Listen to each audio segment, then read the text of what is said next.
Bienvenue à tous. Merci de votre participation. Pour écouter notre session en français, veuillez cliquer en bas de votre écran sur l'onglet Interprétation et sélectionner le drapeau français.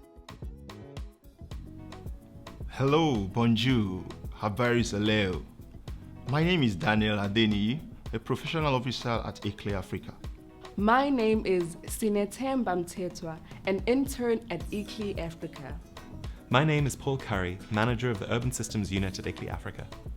On behalf of ICLEI Africa, the African Centre for Cities, Our Future Cities and partners, I'm excited to welcome all of you to the Rise Africa 2021 Action Festival. Rise Africa has been growing as a platform of thinkers, doers, and enablers, committed to inspiring action for sustainable cities. Rise Africa is about building active networks across academia, government, private sector, civil society, and the arts. Our entry point is not based on articulating problems followed by proposing solutions, but rather on celebrating our cities as places of innovation and culture, while asking, what more can we do to make them sustainable, inclusive, and vibrant? This festival is hosting 46 sessions from across 16 countries in Africa and the world. Every session aims to share new ideas, showcase ongoing actions, and launch new initiatives by bringing participants together to chart a new route forward. We hope that the festival program will inspire you to commit to one or more specific actions that you or your organization will take on. As this session closes, you will be redirected to a survey in which you can articulate these actions. We will follow up on these committed actions throughout the year and offer resources, connections, and support. In this way, we are testing the idea that events can galvanize actions, and we hope that you will join us in this effort. Beyond the session, there are many ways to take part in the festival. Register for further sessions. Vote for your favorites in the photo competition. Watch a variety of inspiring video provocations. Test your knowledge of African cities from our daily quiz. And listen and dance to the Rise Africa 2021 playlist. We hope that you will make all the attempts to reach out to new people and build long-lasting connections.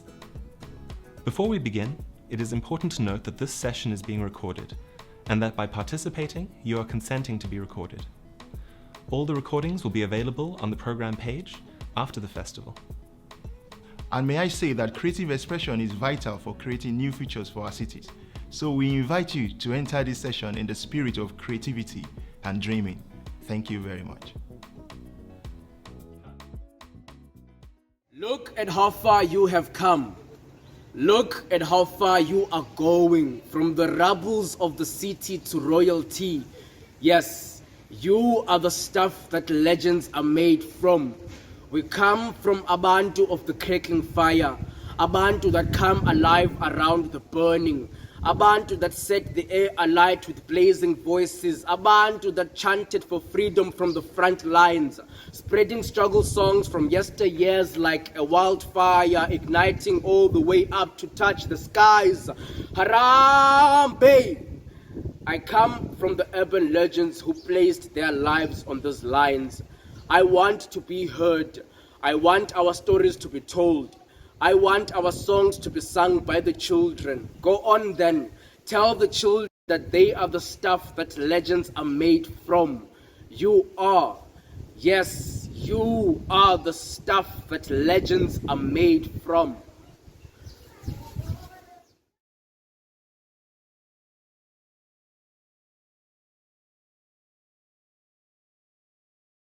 Good morning and welcome everybody who are tuning in from hopefully across Africa and around the world.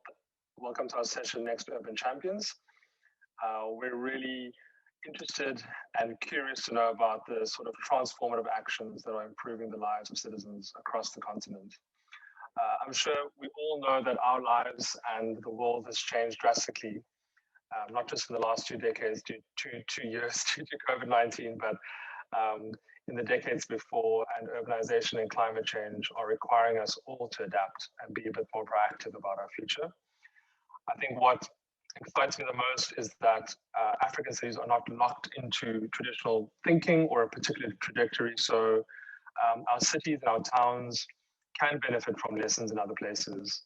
And we'll be hearing some of those lessons today during our session.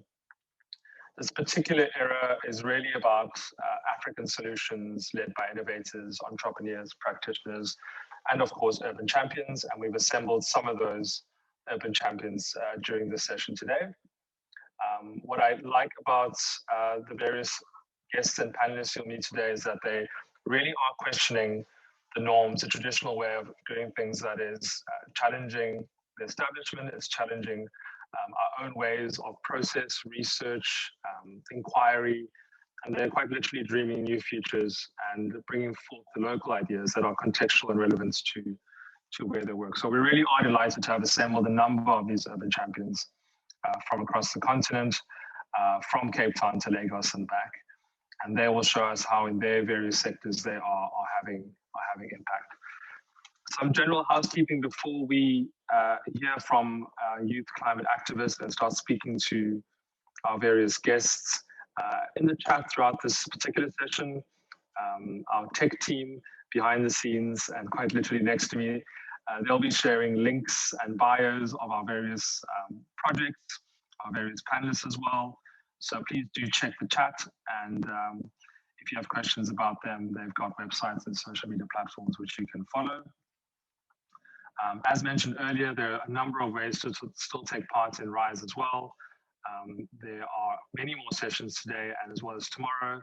There's a photo competition. There's an entire page of video provocations, which was challenging our way of thinking and doing.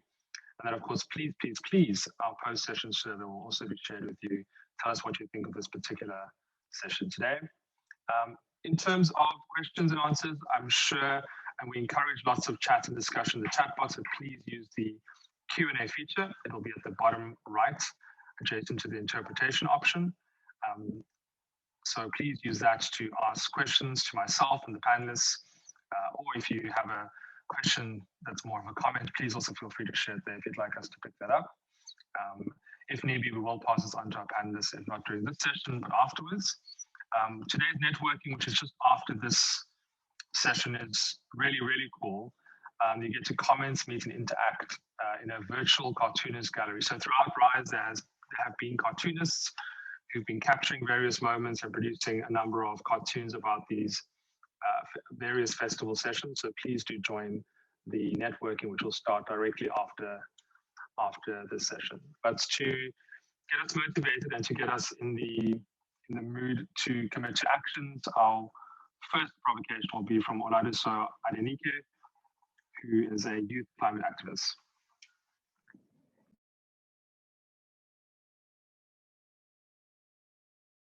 Morning, everyone. My name is Oladiso Adenike, and I'm so glad to be invited here to speak on this special and important occasion, looking at the fact that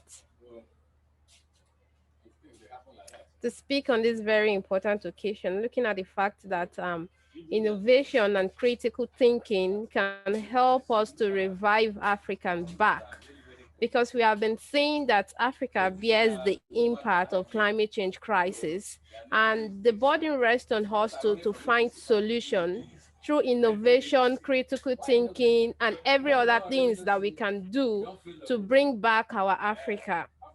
And I'm so glad that we are all here to see how we can champion the cause. And we must say that Africa needs renewable energy sources. And for us to be able to defeat the fossil fuel industry, we must be able to bring innovative ways of providing solutions to people that lack energy sources. Because we know that the larger part of Africa has no energy, and that is why women and girls keep bearing the impact of the climate change crisis, because it takes approximately 20 hours in the week for women and girls to get sources of fuel and water. And all of these things disappropriately affect our livelihoods.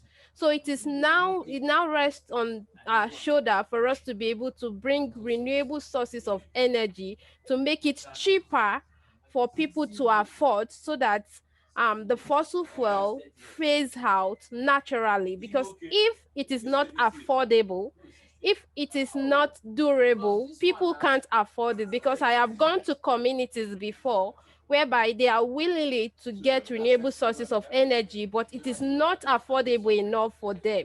So it is now for us to bring innovation into this course, for us to be able to transform our continent into the continent that we need. And also we need to also bring ways at which we can tackle climate change impact in our continent, because climate process is an event, is happening at the same time in the same continent. Into our research to see how we can find drought resistant, flood resistant seeds too, that we can use to enhance crop productivity, because we know that agriculture provides 60 to 80% of our livelihoods, employment to the rising population. And at the same time, the population is rising and we need food security for us to be able to grow well, while women also account for 60 to 80% of our food production. So we ought to bring innovation into our research, critical thinking into our research, to see how we can scale up these actions for us to combat the impact of climate change crisis.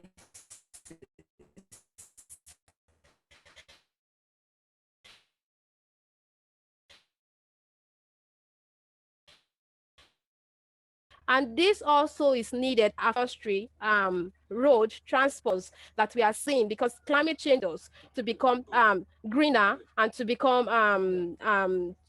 become what we think it should be. So this gathering is timely enough to see that we are raising up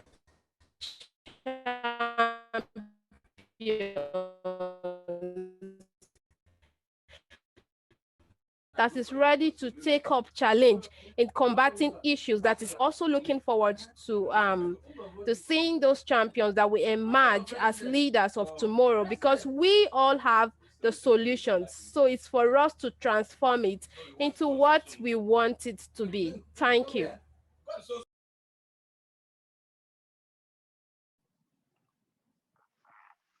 Thank you to our ecofeminist, Oladuso Adenike, who really is a champion for both environmental rights and women's rights. We will move to another champion, Nigel Topping, the UN's high-level climate action champion around COP26. And just a little bit about Nigel.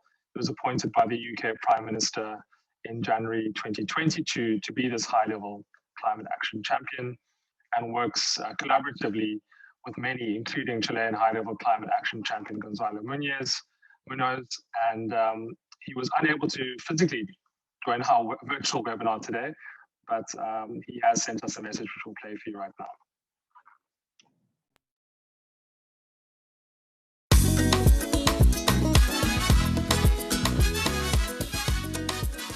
Hello. Last Saturday, the Wangari Maathai Foundation hosted a webinar with Vanessa Natake, Olumide Idowu, Elizabeth Wathuti and Greta Thunberg, who all spoke about what they see when they close their eyes and imagine a future world where we've dealt with the threats of climate change. Each of them spoke about different things, about clear forest streams and children playing, about decision makers routinely consulting with young people, about clear skies and e-transport in cities, and effective plans to address those most vulnerable to climate. So I want to start with this vision and to build on how we can get to net zero in Africa. And I think we can do this in three main ways which power both national development and the livelihoods of young people. Firstly, renewable energy. There are massive opportunities in Africa to leapfrog its own industrial revolution by going straight to solar and wind, both on and off grid. Just last week, Mr. Simbine Tichakunda of the African Union Development Agency spoke about the continent-wide master plan for getting to renewables, and he specifically mentioned the value of renewable energy in meeting the needs of youth and their livelihoods. So policymakers get this. And when I visited Kenya earlier this year, I heard from PowerShift Africa and others about the need to divest from fossil fuels and leapfrog to renewables. Young people's organisations we're proud to work with undertook a survey of where access to reliable power fits in their priority basic needs. And they told us that 37.1% of the African youth respondents expressed digital exclusion as a high priority issue, and 30.3% experienced challenges accessing reliable and affordable electricity. Did you know that Kenya's national grid is already 95% supplied by renewable energy? So we already know what the future looks like on this continent. We want to see powerhouses like South Africa follow suit by moving towards wind, solar and green hydrogen. But it's one thing having a national energy supply which is fueled by renewables. The big challenge is then to make sure that everybody has access to either on-grid or off-grid sources of renewable energy and clean cooking. We still have a totally unacceptable situation where 50% of the population on the African continent still don't have access to power. We can and we must get there. My team and many others, many of you, are involved in talks with companies, with national governments and with investors about pathways countries in Africa can take towards this future.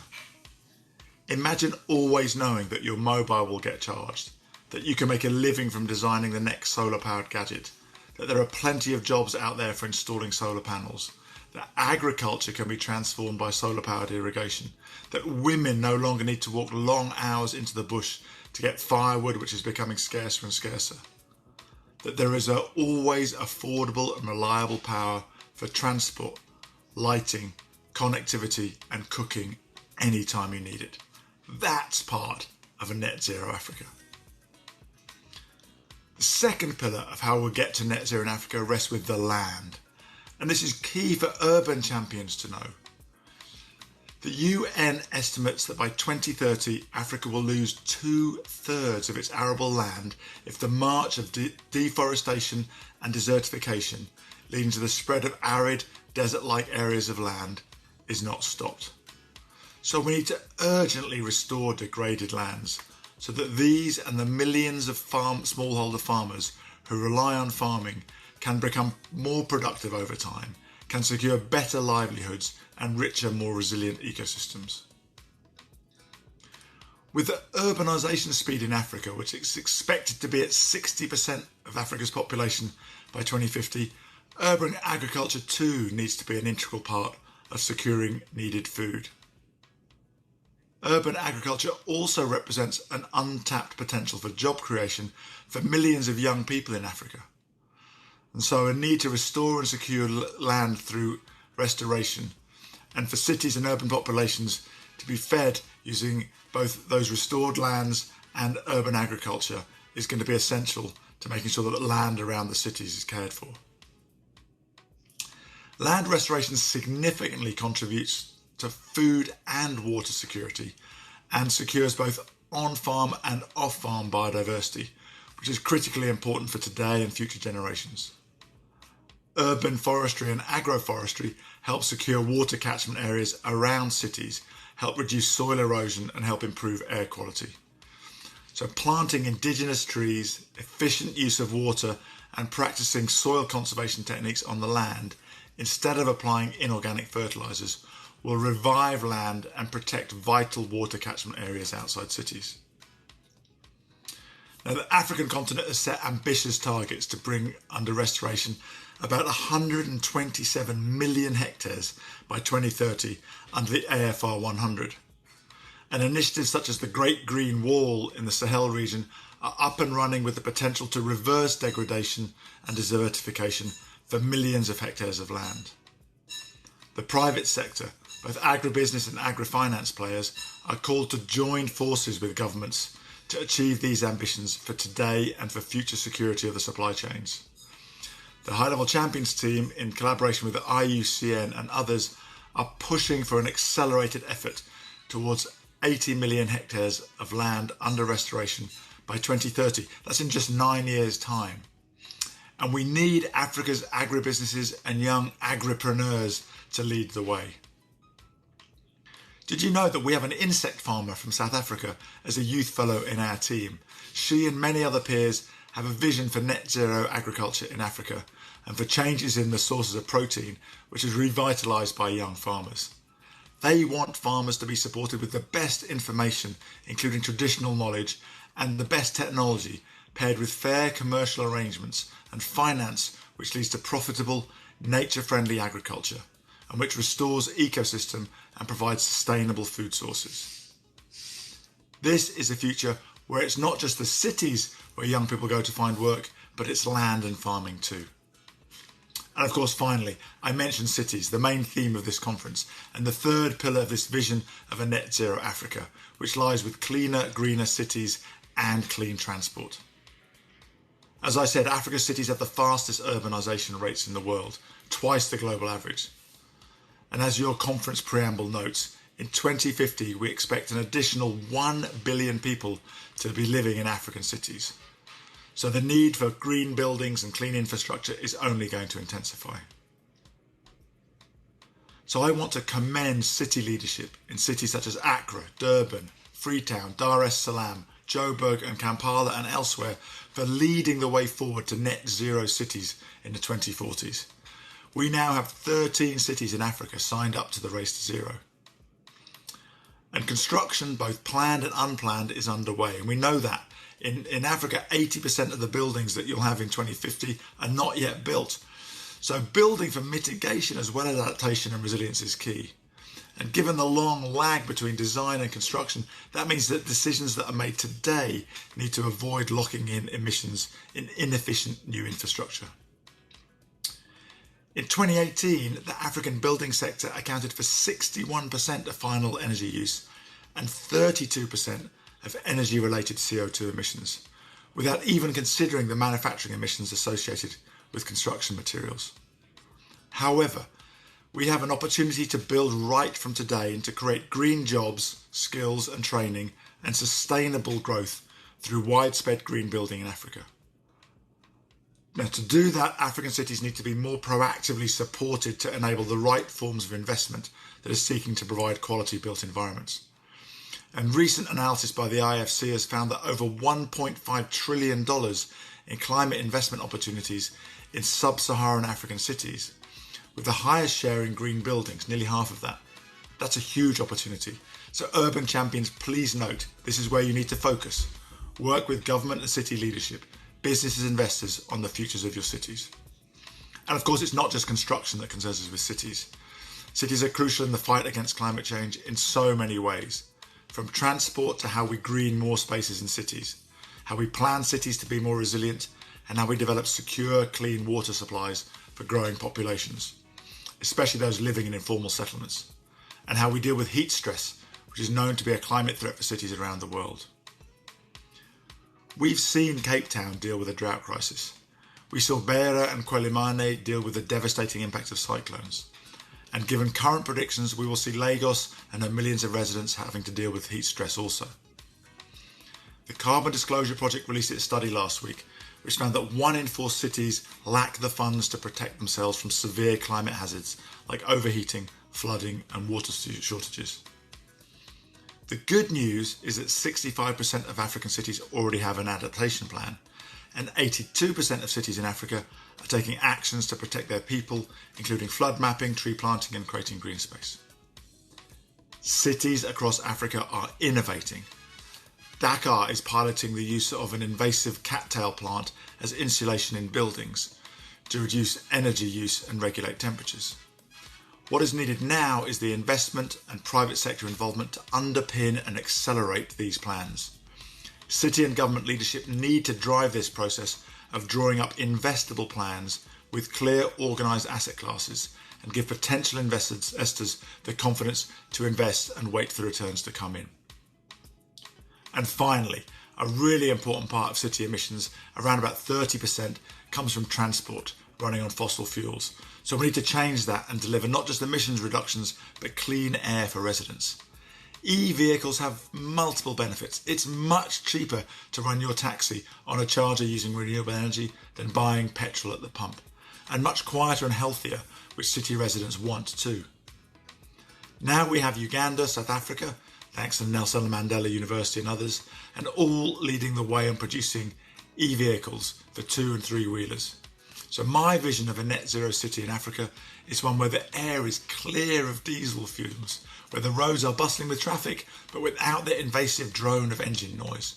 And on those roads are lots of 2 and 3 e-wheelers and clean, safe buses running on e-chargers around town. So finally, I want to say a huge thank you to ICLEI for hosting this incredible 5-day event, stacked with innovative ideas and forums. Thank you to all the partners for hosting virtual tours, for showcasing what cities and communities and their urban champions are already achieving, and for the games and events and the crucial conversations which open up our mindsets and lead to greater collective effort on sustainable urbanisation. Thank you so much.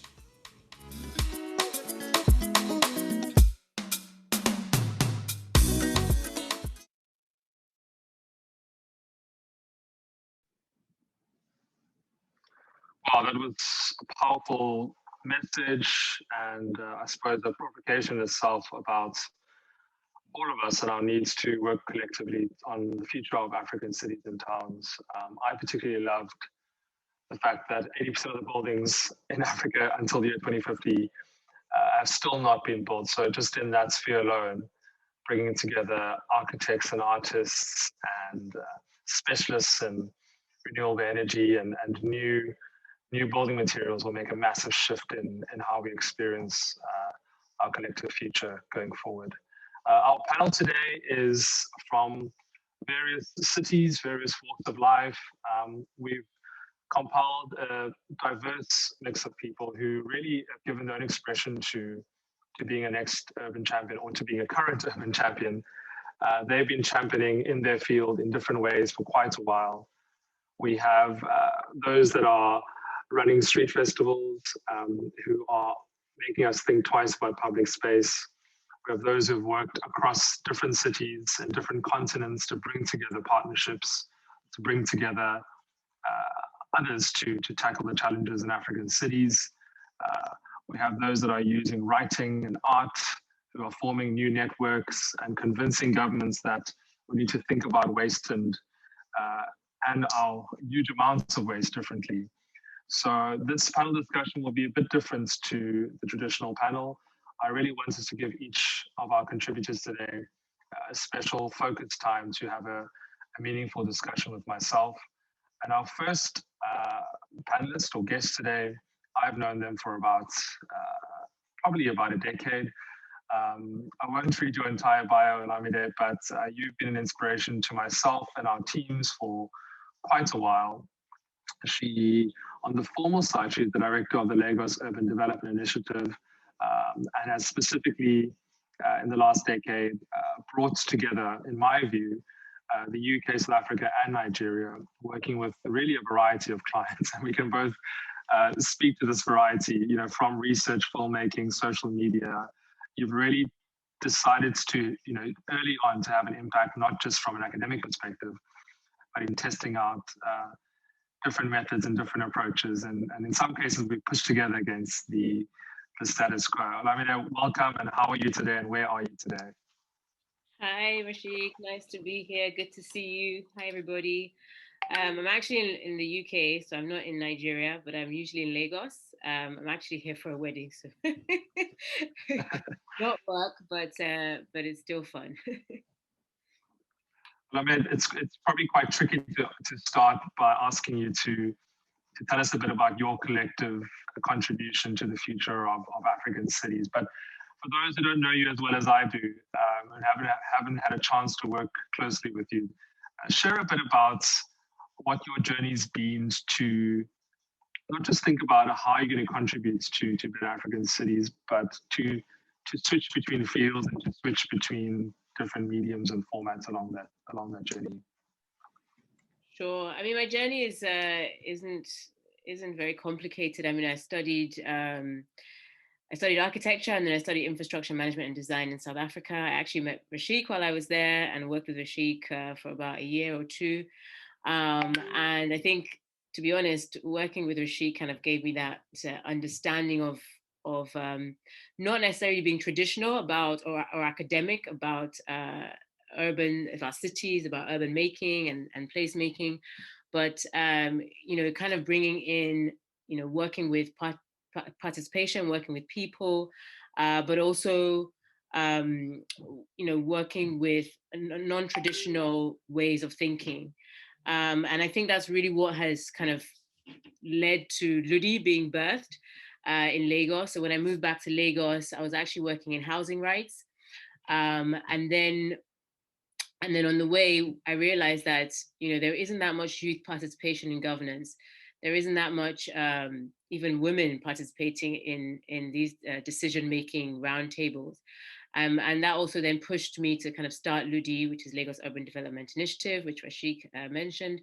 And it's a non-governmental organization. And we try to really bring organizations and people together to advocate for more inclusive, livable and sustainable cities. And that's, all the jargon right there, right? But it means really about how do we work with people and change what's happening to what we really want to see, what we want to, where we want to live, how we want to live.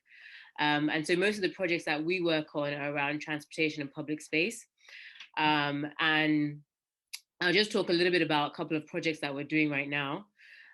So we've got the Lagos Linear Park project, which is really looking at wetlands preservation, so flooding, but also looking at mobility, cycling, economic empowerment. We have a section which is about, looks at farming and youth employment.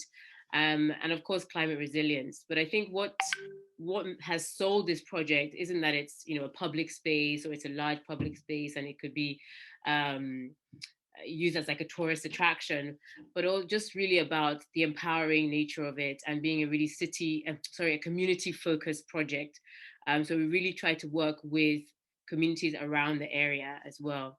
And then we're looking at gender quite a lot at the moment. So we started a girls' bike club. So about 3 years ago, we worked with Lagos State government on the NMT policy, so non-motorized transport policy. And during all the kind of community sessions and stakeholder engagement sessions that we organized, we realized a lot of girls, young girls, women were not participating. And so we decided to start a girls' bike club, which is community-based. And it's really kind of kicked off this idea of accessibility, empowering the girls, but also we also have a lot of boys now. So we started off as a girls' bike club, but actually a lot of boys are interested, and even older people in the community come up to us and ask us lots of questions. And we've also worked with architects and students. We just recently had a gender lab looking at redesigning public space from a female perspective. And we're trying to put this into an advocacy. We're trying to use all this kind of information and put it into advocacy around gender and city making. And then lastly, just want to talk a little bit about the Bridge series, because we've used that as a platform to engage young people, students, to think about their voices in governance, and really kind of strengthening their knowledge around what's happening in the city. And tomorrow we actually have a session on safety and security. Yeah, so I think that's a good summary of of our projects. So, I mean, you're not just an urban champion, but you've been building, with the Girls Bike Club, with the Bridge series. What are some of the key messages that you're sort of imparting on some of the participants and those that are getting involved in these dialogues who want to become urban champions in their particular field?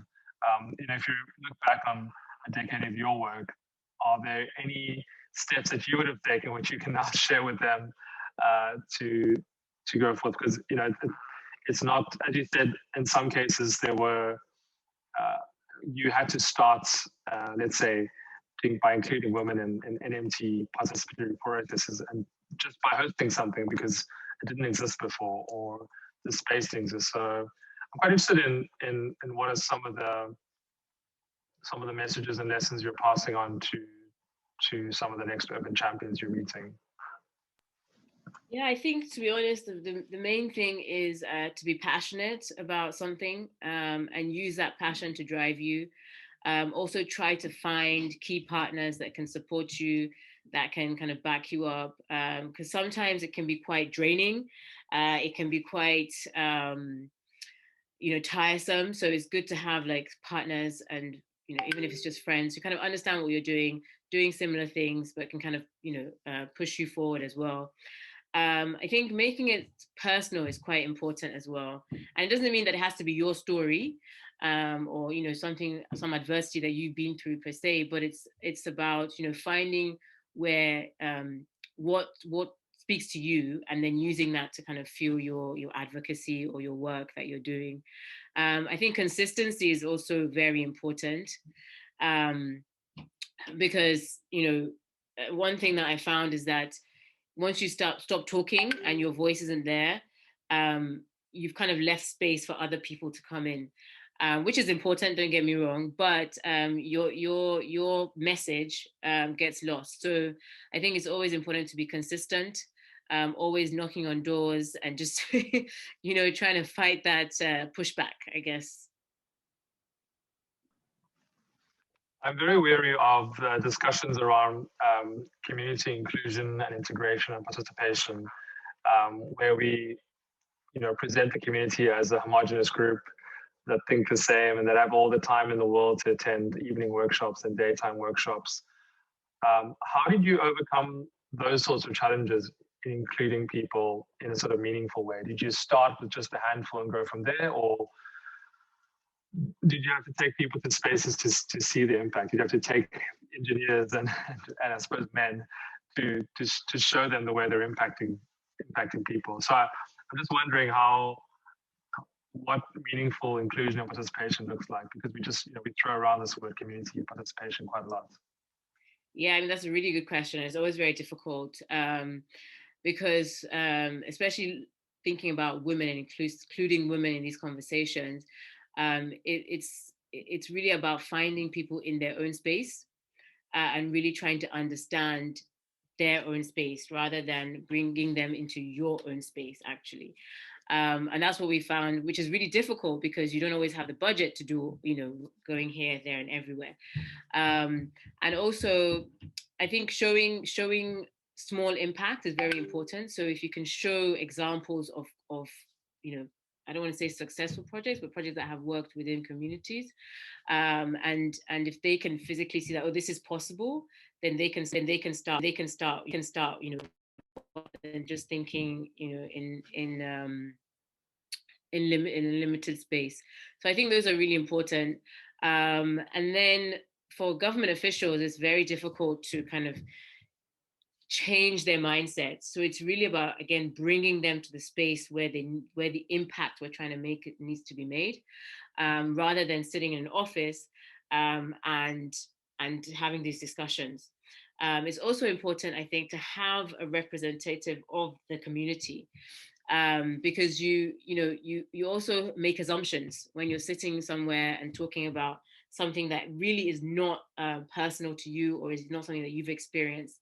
And I do that as well. I make assumptions, and it's you really need to kind of experience what others are experiencing to really understand their plight. And so I think it's really important to, as I said, be in someone else's space, but also bring them into the space of those who are making the decisions. I think we've both learned that the challenges in different African cities and towns and contexts are similar, but they almost take a very different form.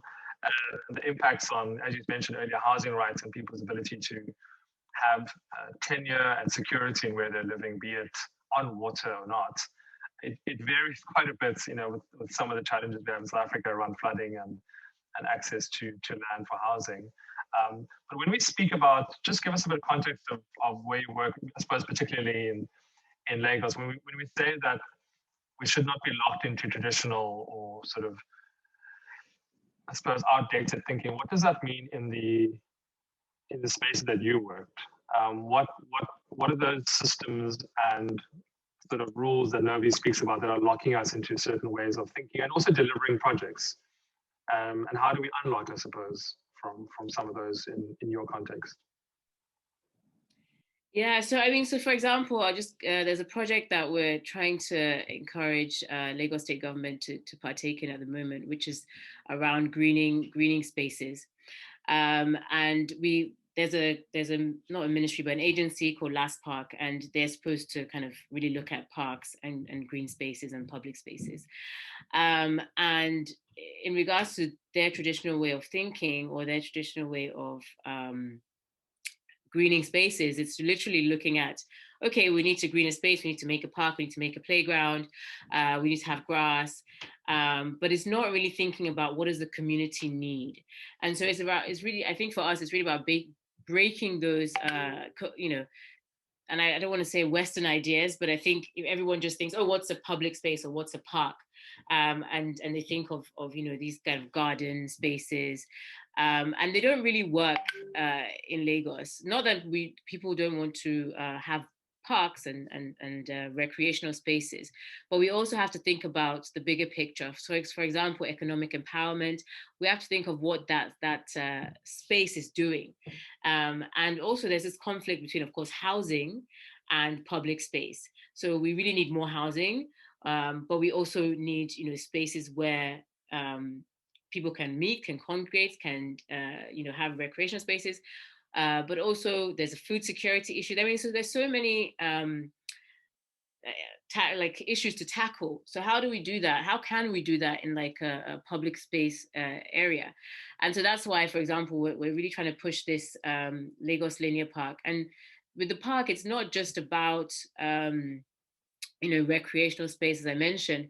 We're also looking at economic empowerment farming. We're also looking at youth empowerment. We're looking at mobility. How do we move through Lagos, not necessarily in cars, but how do we use the waterways to start moving through the city? How do we use it as a way to, link communities together or spaces together? So looking at cycling routes and so on, and off-road cycling routes. So we're really trying to bring together the idea of what a city could feel like and look like, but not in necessarily a traditional way. And in terms of trying to change mindsets or change minds about how these spaces look, I think, it's really about continuously pushing, continuously showing what spaces could be like, giving, positive case studies.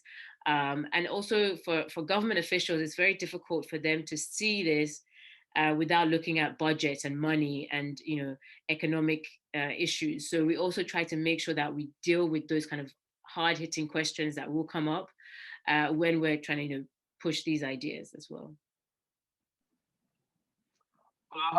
In the work that you've done, if you are to encourage people to take action in their particular passion or particular field, is there some way that you would direct them to start? I know you mentioned that they should seek partners, but if there's somebody who's passionate about food security and public space, not just in Lagos, but in other contexts that are joining us here today, where could they start? Should they have a Zoom with yourself and then is there like a sort of a toolkit, or do you really just go for it and see what happens? Yeah, I mean, I don't think there's a toolkit, and maybe we should start making more toolkits, to be honest, so that people can easily access information and easily access kind of how to do things. I know that, for example, ITDP, UN Habitat, and so on are doing these toolkits, but also toolkits can be quite impersonal, and they don't really give you the real story. And so it's always also helpful to find people that are working in these spaces. And ideally, I mean, yes, they could be your partners, but you could also just learn something from them, learn something from their work. And in terms of starting, I think really just start, to be honest, like just go out there and do something, however small it is, it's only going to get bigger. So once you start meeting people, once you start engaging with people, the network becomes bigger, the work becomes a lot more, and you just keep going, I think. Yeah, I'm going to put you on the spot and ask you, give us two things that have not worked. I think all of us, you spoke a bit about, you said successful projects people should learn from. What went wrong in some cases? What didn't work? And what have you learned from? Specifically, I suppose, in terms of, two areas that I'm interested in: the engagement and participation process, and I suppose also delivering a project with different disciplines and different sectors. Yeah, I mean, I don't think anything has. There are parts of projects that haven't worked. So I'm not going to say the whole project was a disaster. But even like the Girls Bike Club. I mean, originally what we're supposed to do is work with local government. Local government of that area was not interested. It wasn't part of their agenda at the time. They were more interested in other things. And so it's really about trying to innovate and try to challenge yourself and thinking about, and then how do we do this project? And in the end, we worked with the Residents Association, and we thought, okay, we can't work with local government right now. Let's work with the Residents Association, and maybe as it gets bigger, the local government will take interest in it. So I think there isn't a project that has been a complete failure, should I say? We've probably just had to kind of make things smaller rather than aim for larger projects. And as I said, I think it's about doing rather than doing it perfectly or doing it that makes the whole world hear about it. But I mean, that's not why you're doing it anyway, right? You're doing it really to impact a community or a group of people or the whole of the city. So I mean, I don't think anything has not worked. I mean, right now we're also trying to look at NMT, and a new law has been put into law, has been signed into law, which has no NMT, and it's a transport law, and it's supposed to have NMT within it. And even talking to ministry staff, they're surprised that this law has been passed as well. So it's a failure, I guess, but then it's about then what do we do now? How do we now advocate for this change? How do we make a change before it becomes bigger than it already is? The ethos of Rise Africa is really one of the pillars is about connection. What are the conversations that South Africa and Nigeria are not having around their future urban development and sustainable urban development? You've worked in both contexts. You spent years in both countries.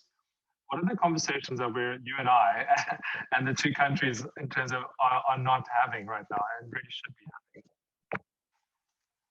So I don't know what necessarily the conversations are, but I think we need to have more conversations with other African cities, actually, in general. I was on a panel yesterday talking about working with local governments, and we had people, and I'm sure with most of the panels, we've had people from different countries talking about their different experiences. And this is a point where we can learn from each other and also share experiences, because we all think we're kind of dealing with very unique issues, but they're not really unique. As you mentioned before, yes, there might be some things that are different, but to be honest, we're all really kind of dealing with the same things, from housing to water scarcity to energy, to having more public spaces, to transportation, to climate change. So I mean, the issues are usually quite similar. It's just we need to have more conversations. I'm also working on a project with UN Habitat, and on that project we have South Africa is doing something on data, and Nigeria is doing something on transport. But again, there's some synergy in what everyone is doing, and so it's really about how do we engage each other and talk about the projects that we're doing, and learn from it. And I think that peer-to-peer learning is super important, and can really kind of move things forward quickly without actually costing that much.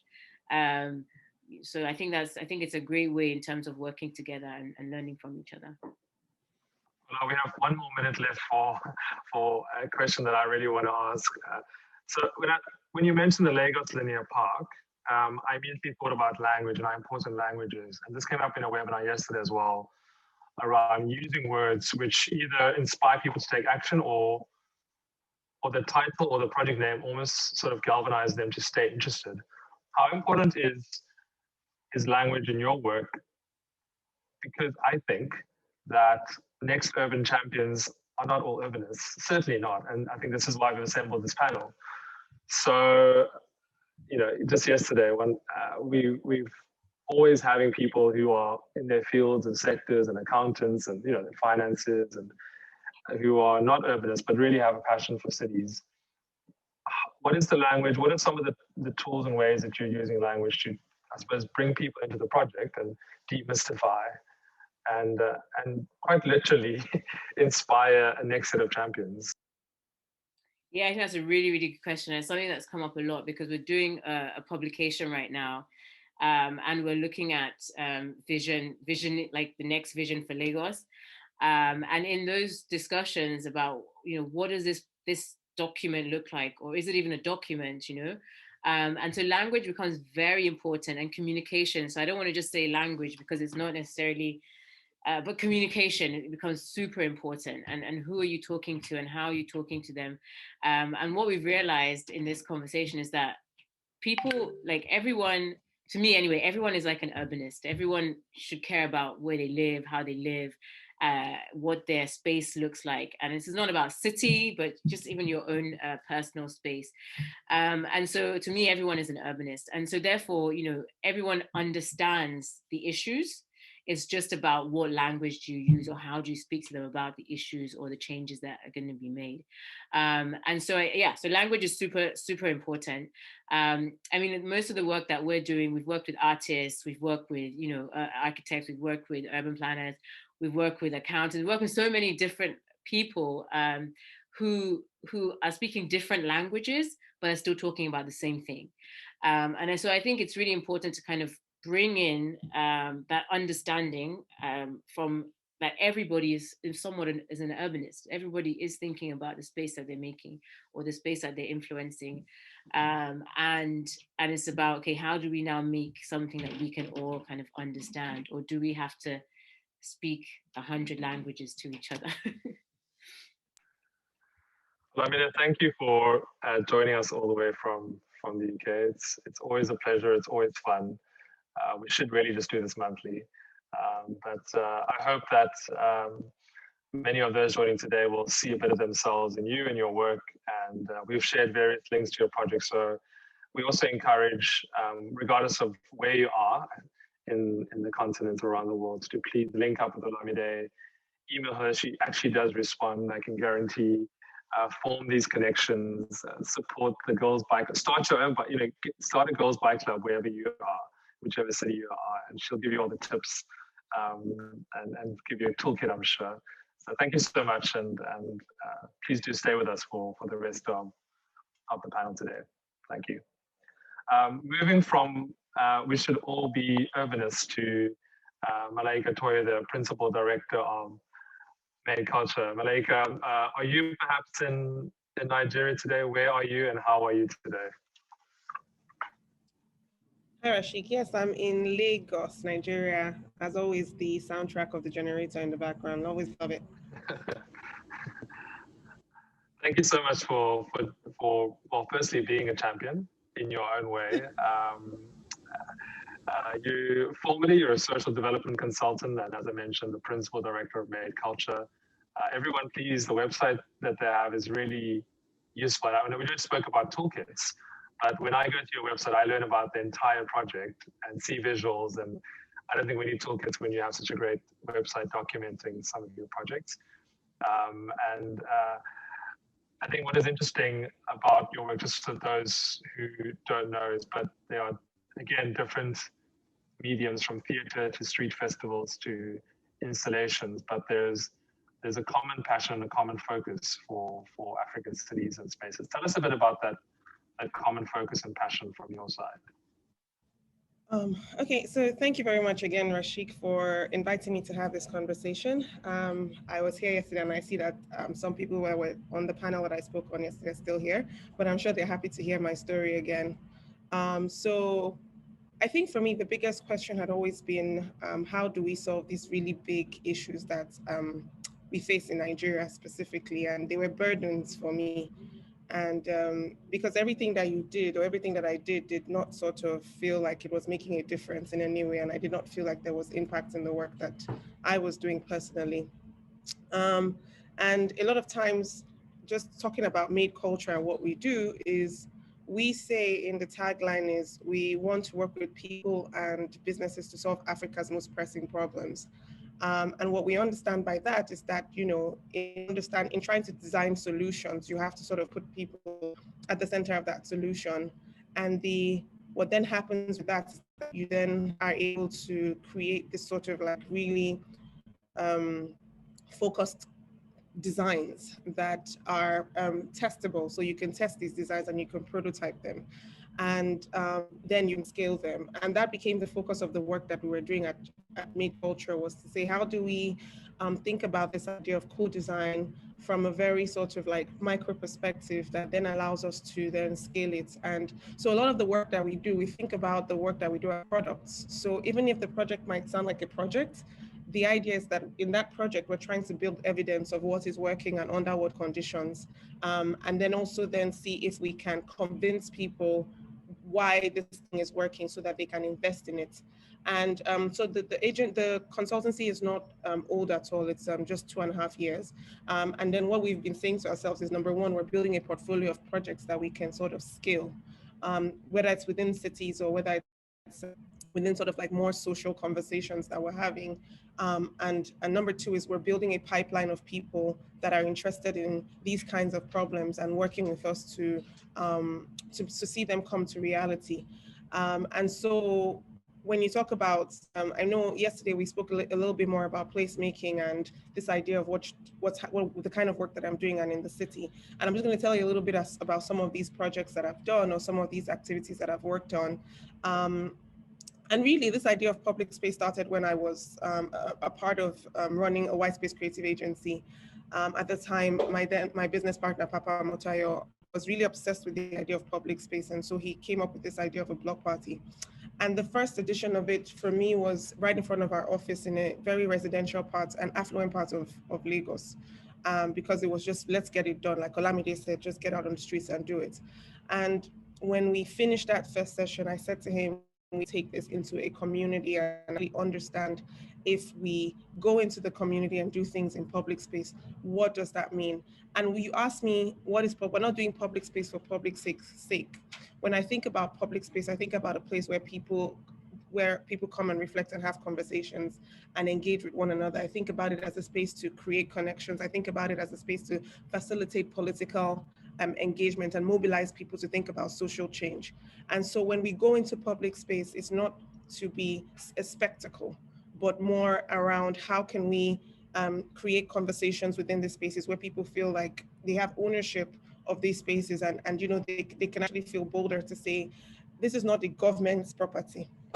This is also our city, and this attracts people to these ideas that we have. And so every time I've sort of like gone into the public space to do an event, for example, the Tiwantiwa Street Art Festival, we weren't trying to just create spectacle. We tried to understand the importance of public space and how it brings and connects people together and gives them a sense of agency. And then also Jen saying, how can the arts and the culture be a tool for identity and for them, creating some form of social inclusion?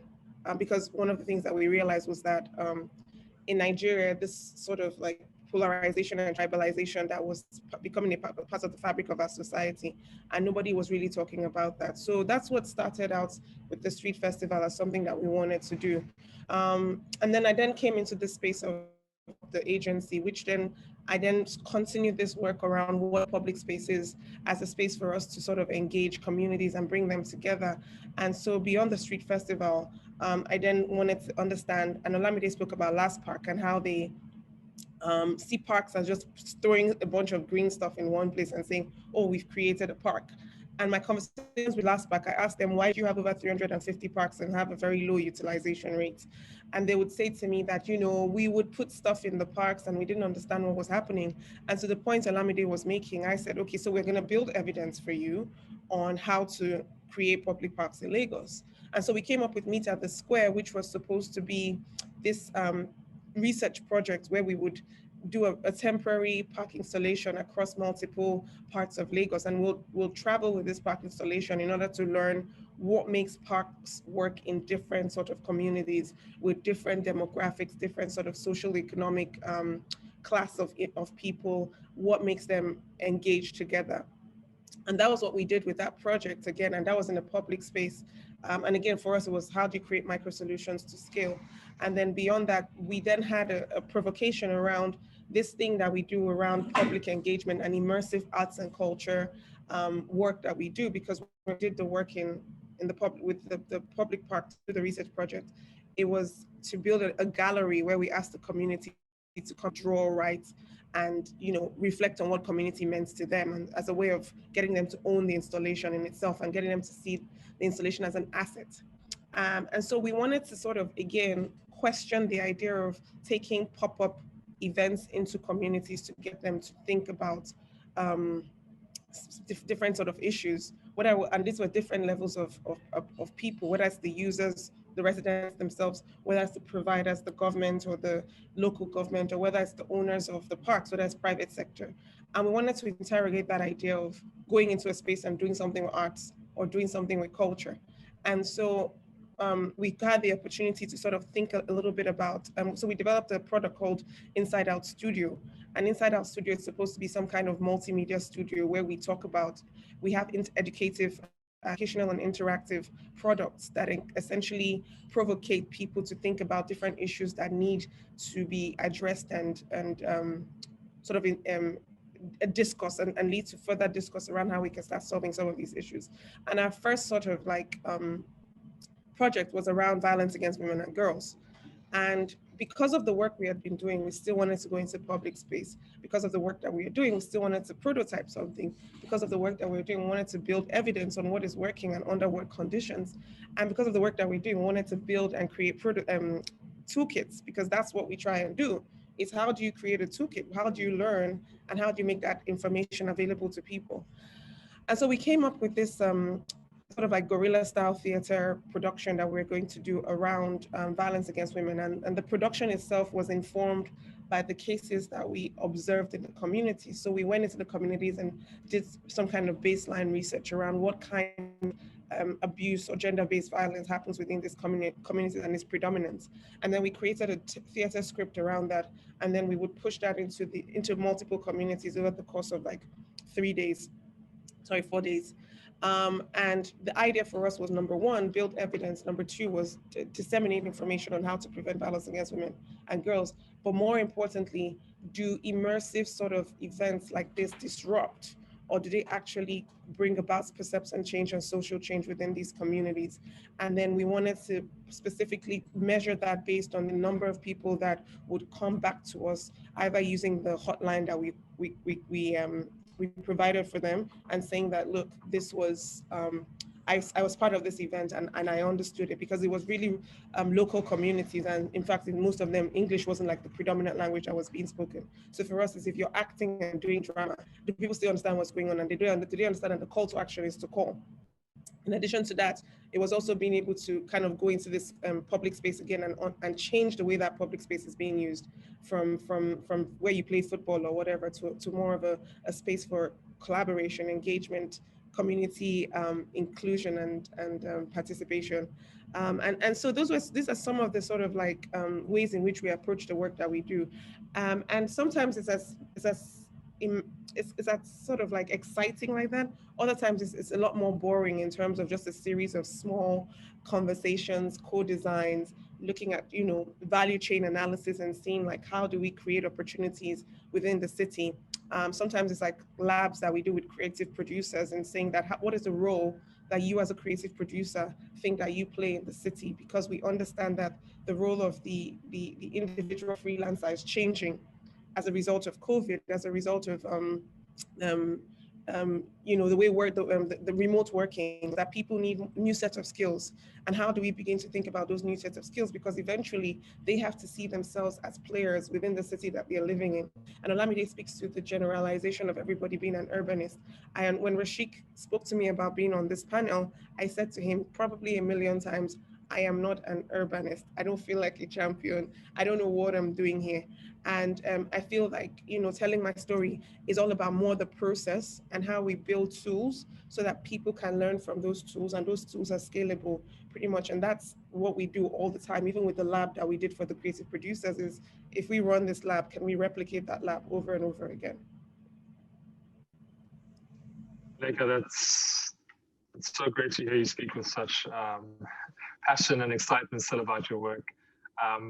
And I see that our participants or our attendees are from, some of them are sustainable urban development practitioners. They're working on water, renewable energy. And I'm wondering, when they go back to their desks after this, well, they could be at their desk now, but when they go back to their work in terms of dealing with droughts and getting politicians to think differently, and ensuring that there's a shift in energy, that there's enough action for climate change.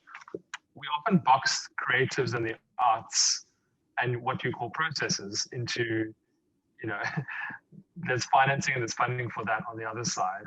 It's a different box. How do we start to bring, as you said, the most pressing problems, those being related to access to water and food and the impacts of climate change on the most vulnerable? Why aren't we seeing clear overlaps? Do we not know how to speak to each other? Do we see art and creatives, and I hate the word creatives, by the way, but do we see that space is just another department, and then you're never incorporated in the next new, bad example, the next new wind farm, a new study on e-mobility? Why aren't these overlaps happening? And can Rise Africa in moments like these, can you tell us perhaps, what are some of the ways? Or should we just be emailing you? I mean, the biggest thing is that the access to funding is difficult in itself. So a lot of times, to be able to make these connections, most times people try and be as focused as possible, because the funding in itself is always so focused. Within the arts, the reason why art-based funding works the way it does is because whoever is funding the art has left room for the flexibility, because the art in itself is all about not trying to fit anything in the box. Whereas when you go into these more traditional spaces, they want a lot of structure, because they want you to measure, they want you to be able to tell them what is the return on my investment, what is the impact on my investment. Whereas with the art, it's really can go in different direction. It could be art for art's sake, it could be very much symbolic, or how the person feels about the thing. And that in itself is a way to measure, was this thing successful? Not on qualitative versus quantitative sort of like points of building evidence. And I think that if you put all of those things together, which is the funding and the way these different funding pots work, and sort of like the nature of the projects that you have, and then sort of like the output that you're looking for around really, at the end of the day, very important, impactful sort of like projects, it's a really hard sell to sort of find those overlaps. And you find that very, very rarely do you find organizations that are willing to sort of like move into all these spaces at the same time. So what tends to happen is that you get a pot of funding somewhere, and then you sort of like use that to, and why I like the way we approach things is that you do something and you say to someone, you see this thing that we did here, we're going to bring it into your space and say, we can actually create opportunities with this sort of group of people, because it might seem unstructured, but the output here is quite structured and relevant. And that overlap to happen, you really need to, in your own self, be committed to that specific cause and output that you're looking for, outcome that you're looking for. And it's quite hard, because most people just want to focus on what they can do so that they can get the money, and the reporting is clear so that they can get more money.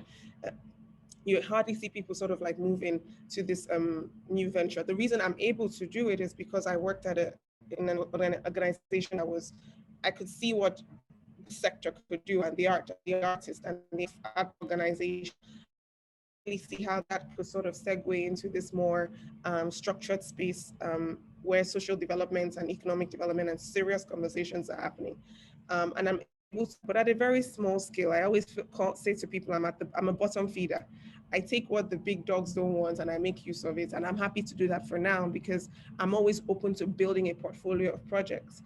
And every project I work on, there's a skill that I get that allows me to, get into the next level. And when I get into the next level, it's easier for me to articulate those connections.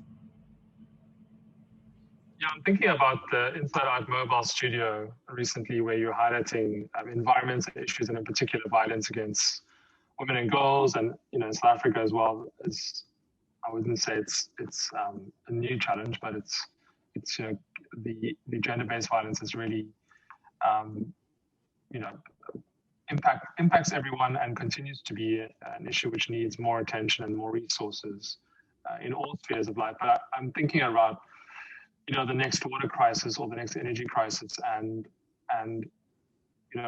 imagine with me for a second, whether it's installation or theatre, I don't think people want to go to a community hall and look at posters telling them to use less water, or be bombarded with emails and tweets about the importance of this solar farm going ahead. There must be a better way. What are some of those ways that we should be trying out? And could it be replicas of what you've already done before? Yeah. If I understand your question correctly, I think for me, the reason I work within communities is because it's the only way you can sort of design the project for impact. I know a lot of times people overuse the word co-design, co-create, co-produce, but really at the core of anything that needs to be sort of disseminated, there needs to be localized ownership. You need to literally transfer the ownership of that project to the people that you were designing it for.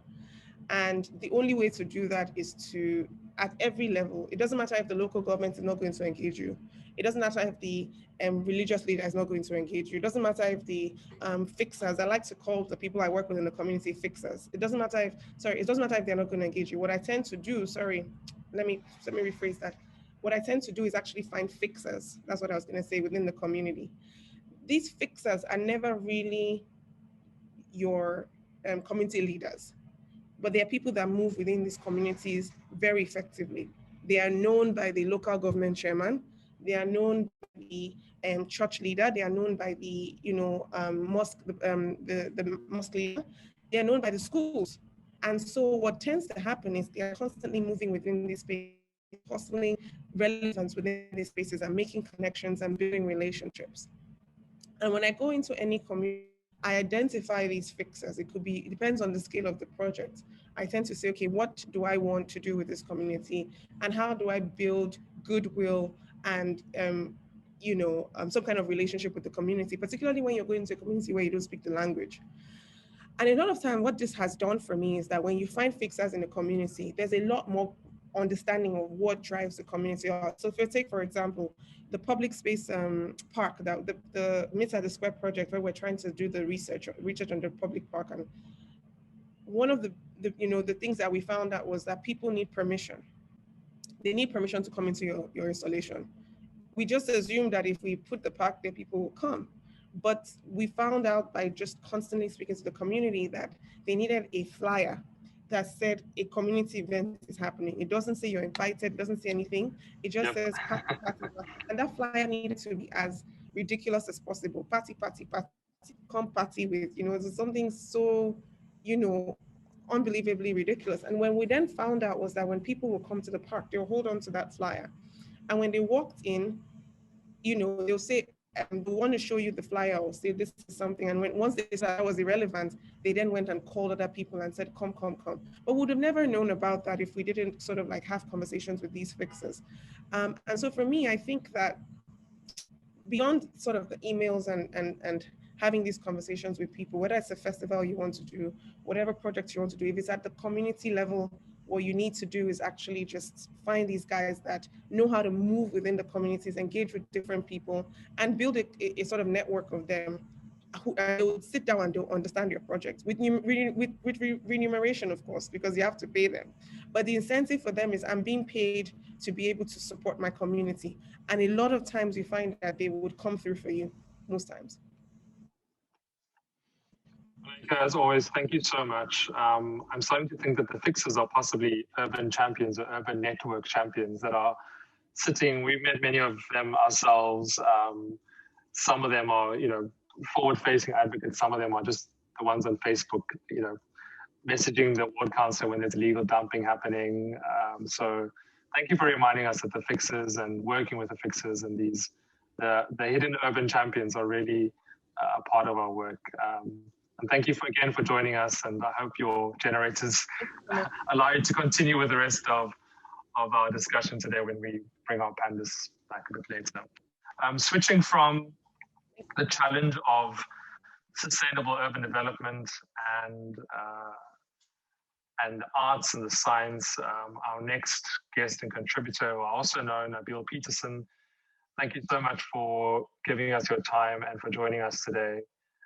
Your work specifically is in the folding of arts, science, citizens, complicated terms and words, and bringing them into the development of cities and spaces and projects. So I think there definitely are connections, as you say, between Malaika and yourself, where some of her consultancy and her work's challenges could be overcome with some of your approaches. Just for the formalities, Nabil Peterson is a co-director of the Pivot Collective.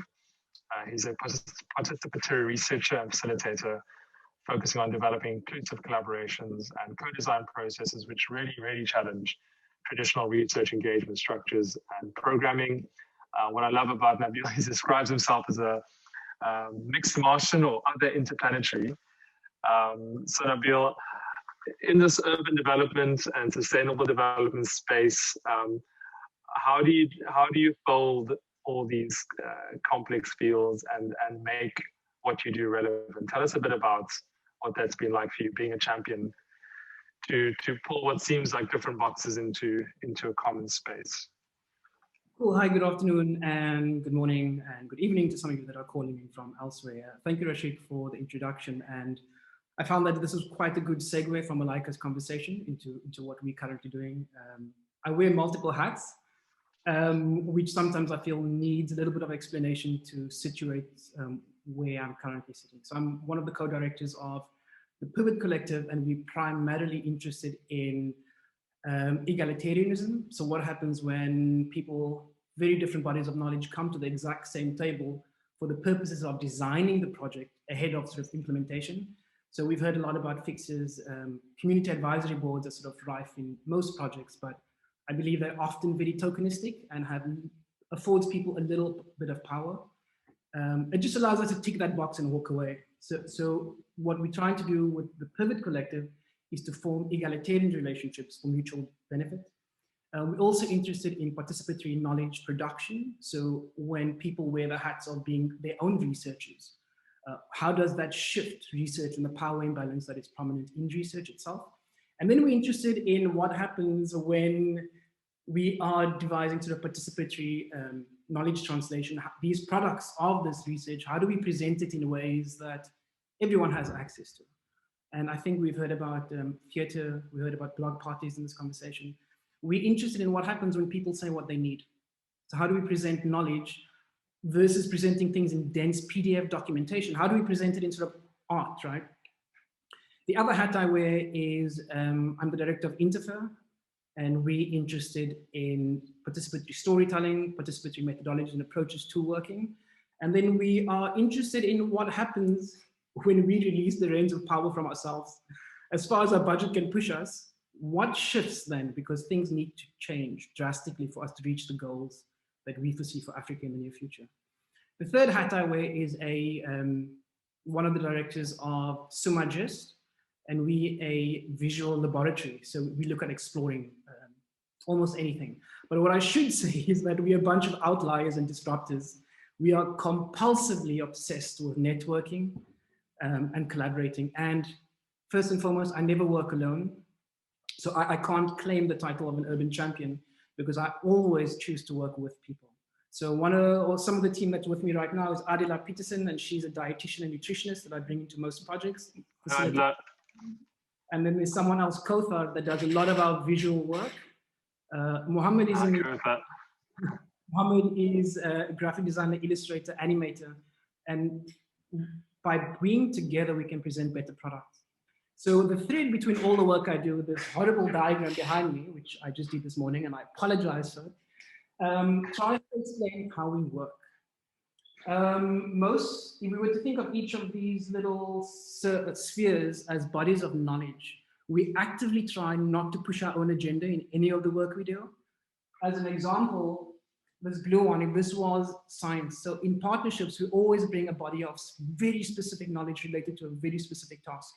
So if this is science, we bring a cohort of community members, but they are co-owners of the process. So if they decide that whatever we're producing should not be disseminated, we delete all content immediately from ourselves as well. And we kind of voice this to our funders and people we consult with, and then artists. So we are, in all these entities I've mentioned, we are interested in the fertile ground and the crossover between this, and to incorporate this in the design, implementation, evaluation of projects.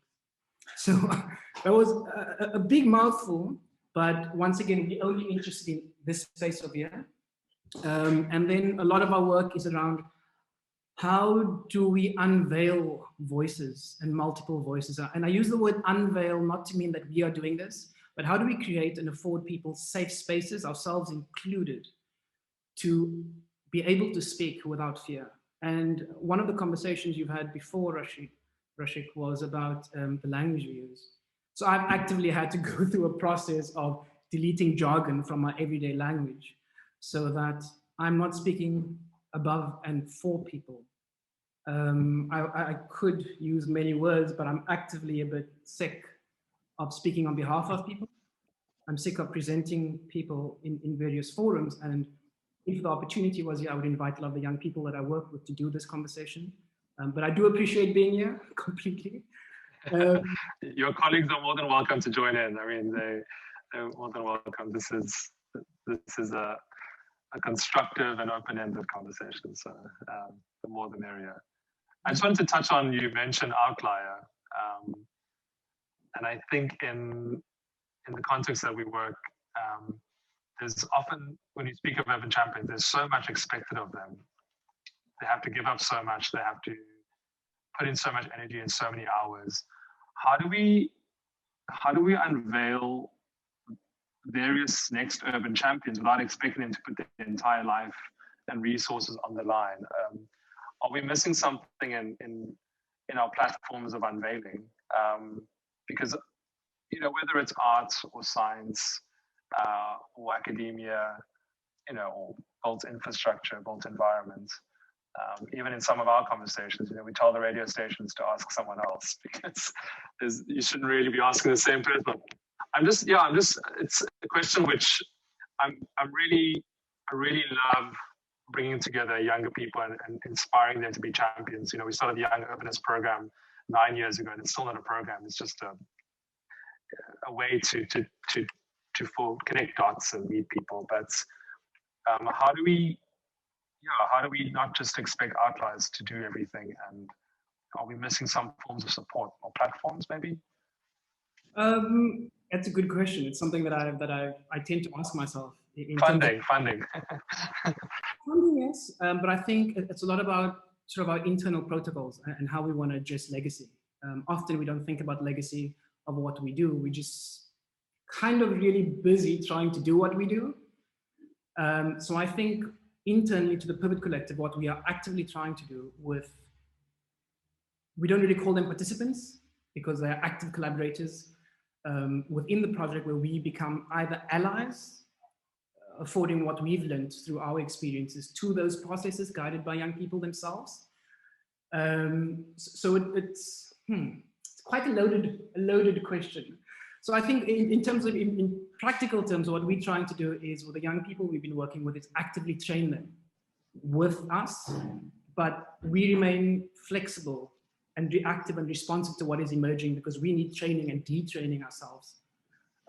We've looked at models where the young people in these processes actively become the facilitators for the next cohort of young people, which ultimately shifts and transforms everything we're doing.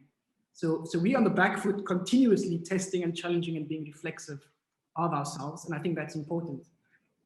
These young people then, of course, funding provided, but we've looked at alternative business models that could fund them. They become the steerheads of all consequent processes. Essentially, they could get jobs on their own or be incorporated in the organization, but as paid or possibly paid staff members. And this is not interns, because we don't believe in the idea of internship, which is free labor and exploitative. So we're looking at alternative models of how do we develop the next generation of urban thinkers and people wanting to disrupt these structures, which we believe to be static, but they never were. So yeah, it's a bit of a difficult question. I keep thinking of my own journey. What would have changed if someone had a conversation with me maybe 15 years ago, instead of me studying for 12 years, I might have shortened and folded that distance of studying so many disciplines, right? I think available when we're speaking about platforms is everything that we're learning, that we sort of asking ourselves and our colleagues, why are we not presenting this in different forms?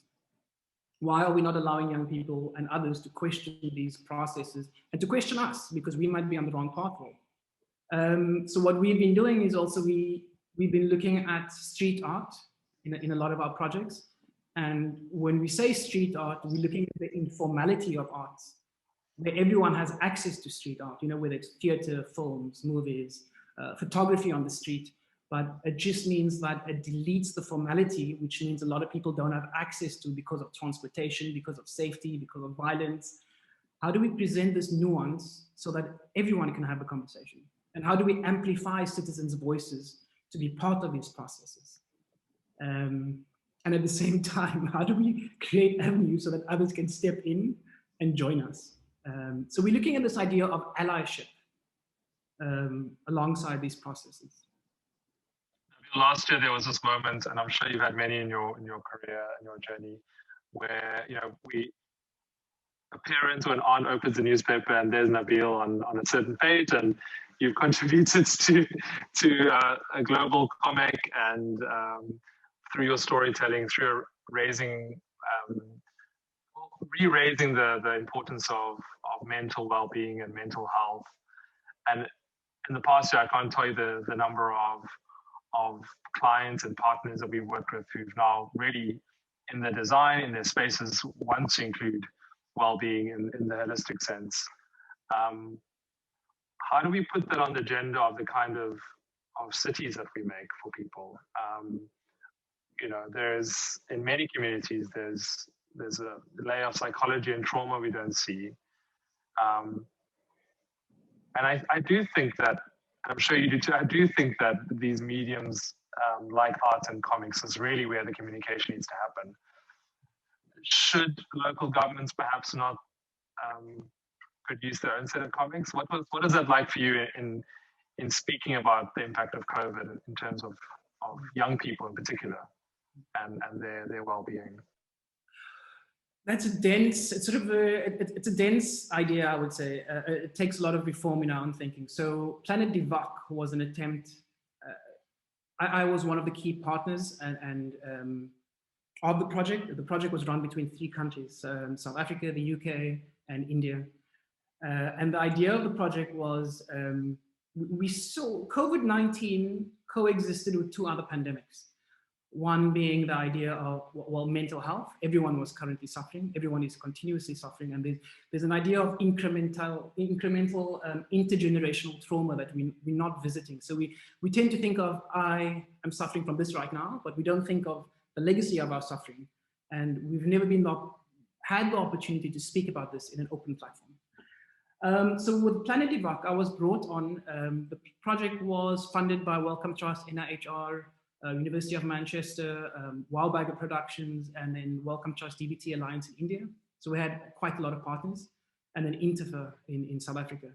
The idea of the project was there's so many young people suffering, but not having the language to discuss that. The idea of depression and anxiety doesn't exist in most of our vocab.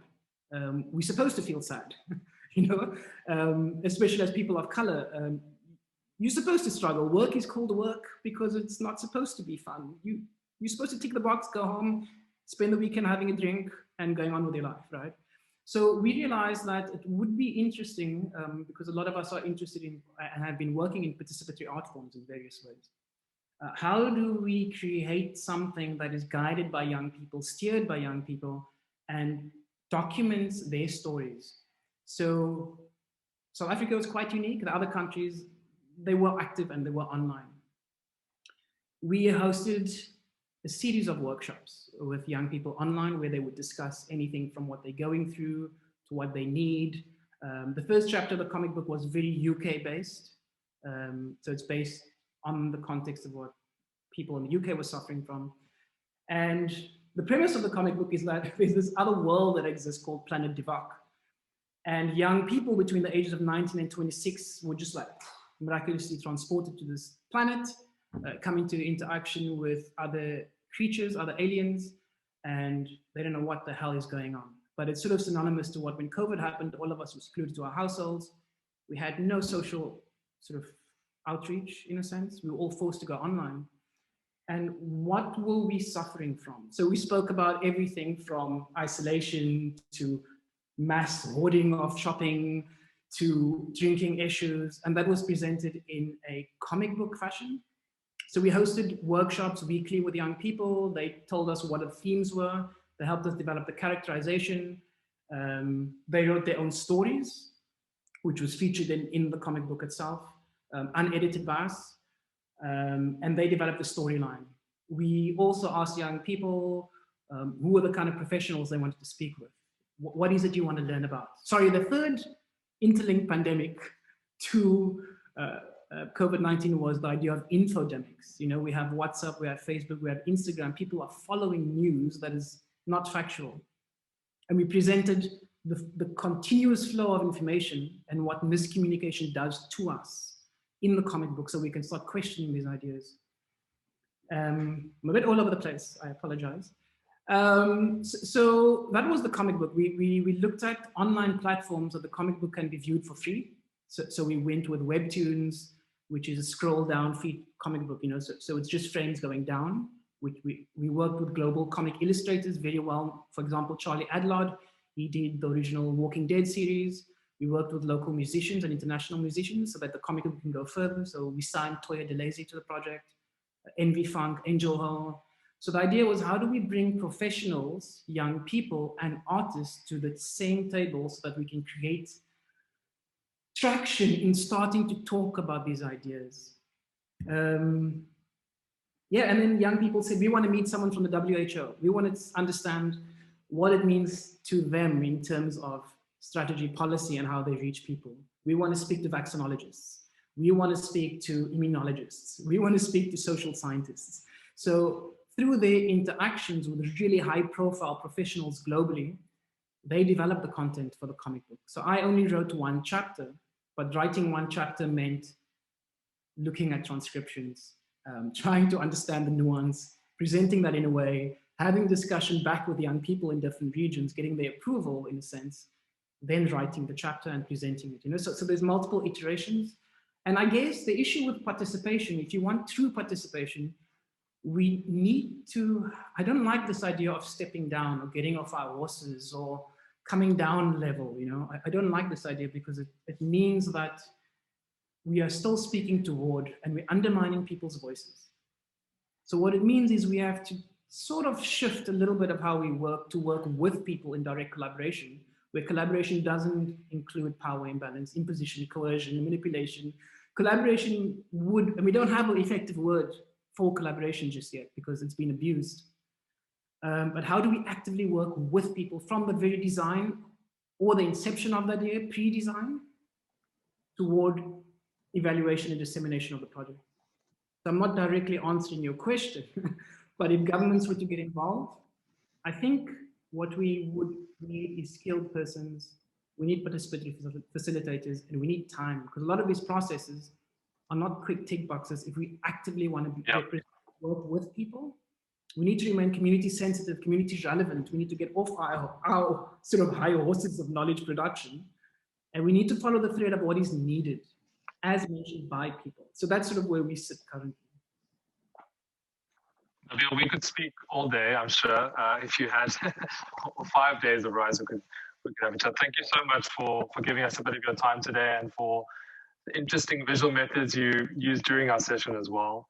I think you know, many people have been on multiple calls and Zooms and platforms, and you know, from kids on, you know, learning through the internet now and having Zoom calls from a very young age. So thank you very much for bringing something new and a fresh perspective and sort of truly embodying fresh local ideas in the theme of the session. And we will click on your links and stay in touch and keep following your work, I'm sure, for decades to come. And please keep challenging those three circles behind you and bring them together in everything you do. And thanks so much for your colleagues as well for being there, for listening and for joining us. Our next urban champion, Wekeza Zablon, who is really a champion for various environmental issues, but in particular is the regional coordinator for the African Circular Economy Network and the organizer for the CEC Nairobi chapter.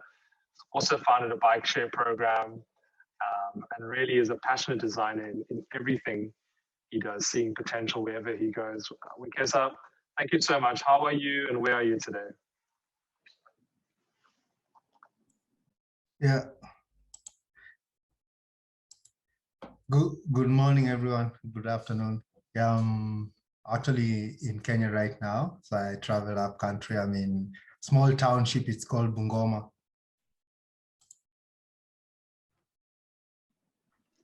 Perfect. I can see you now.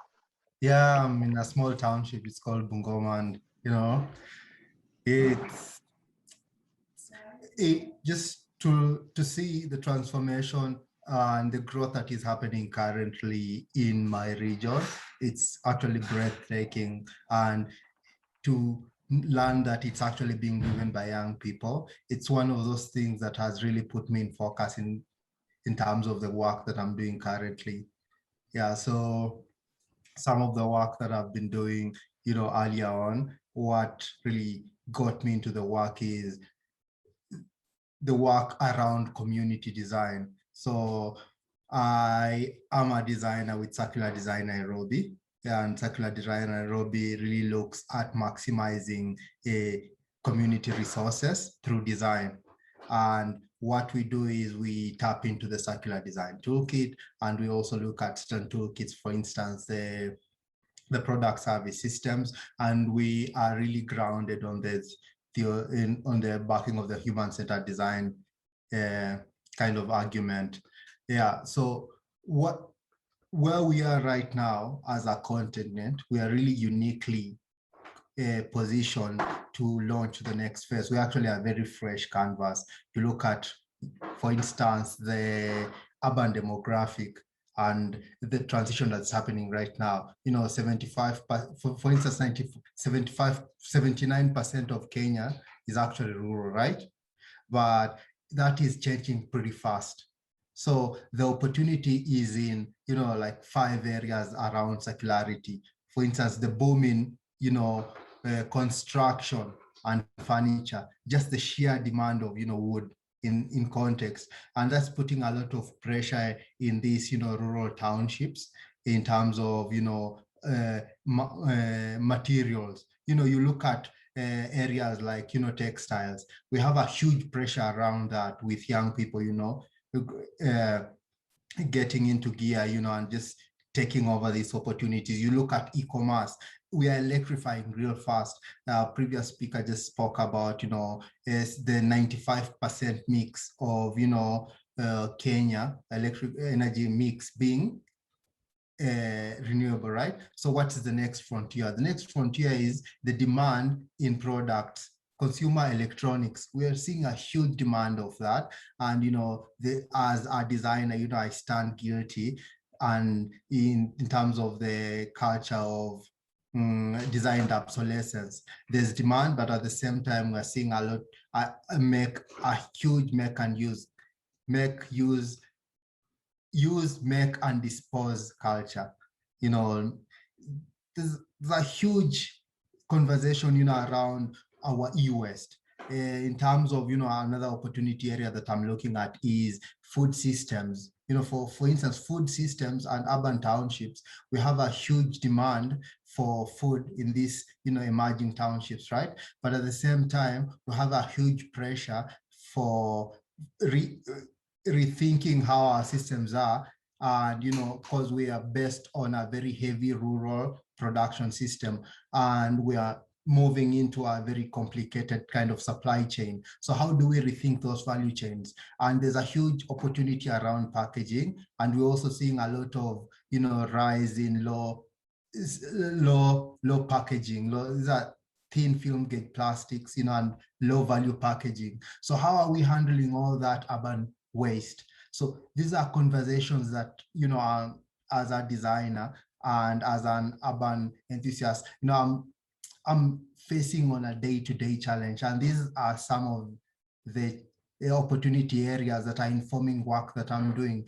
For instance, I'm really working on this interesting project right now. It's called Circular Flip 1000. And for us, we are community focused first. And we're just looking at, reaching out to 1,000 households and, educating them on certain kind of material streams. So if we can get certain types of plastics at their highest value possible, and or e-waste at its highest value possible, then we have an opportunity to recycle some of that software as is, or to recycle some of that packaging as is. So in terms of opportunity areas and engagement, we're community first, and we also into that conversation around engagement, participatory design. I have a really huge, longing for, design research, documentation, but at the same time, we're looking at dissemination. How do we reach out to these community kind of mavens and create a platform where, we look at some kind of innovative stakeholder interaction. This is what is called for, because you have the leadership, right? Then you have these community mavens, then you have households, then you have, for instance, waste pickers. How do you create some kind of platform for interaction where waste pickers can communicate with policy leaders on things that they need? Yeah, so this is where, we tap into toolkits like the Human-Centered Design Toolkit, to kind of help facilitate such conversations. And we also tapping into other tools. We have art. Art is a really powerful tool. And in 2015, we actually played around with this concept where we tapped into social media. Social media generated, insights, and how those ones can communicate with an offline audience. How do we influence waste pickers and community leaders who are not necessarily online, but riding on the context and the robust nature of social media. So it was Nilita, and the project was pretty simple. You take a photo of Lita, you tweet. We take that photo, we do a bit of analysis and we turn it into art. And what we got was a huge interest, from the grassroots level, where community leaders saying, hey, you highlighted our community as being heavily littered, but what we're really experiencing is this, we are not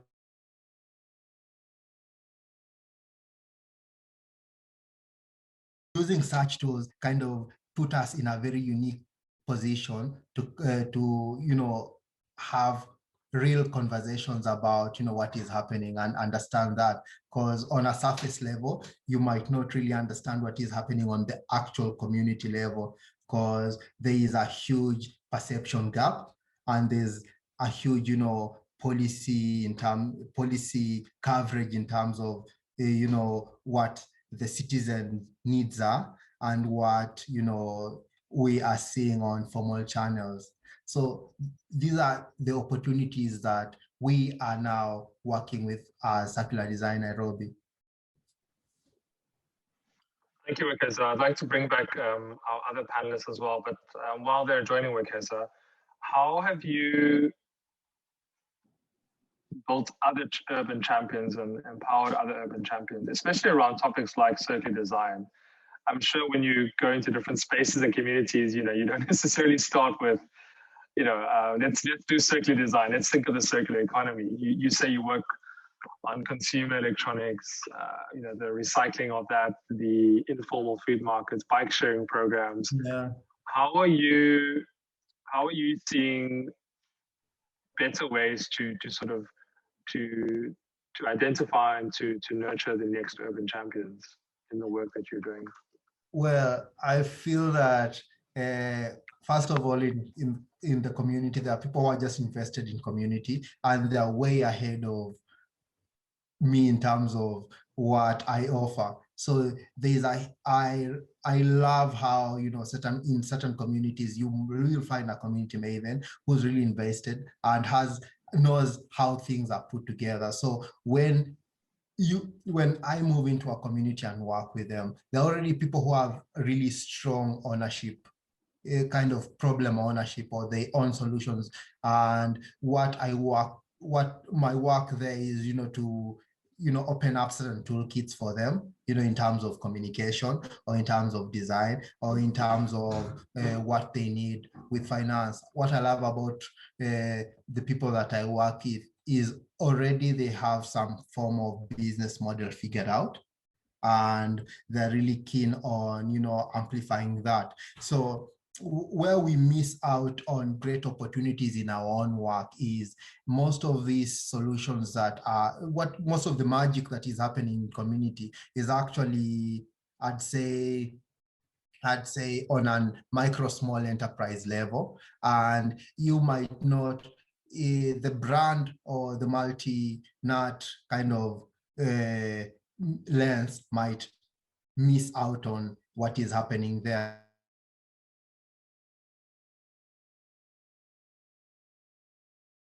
Build on certain supply chains.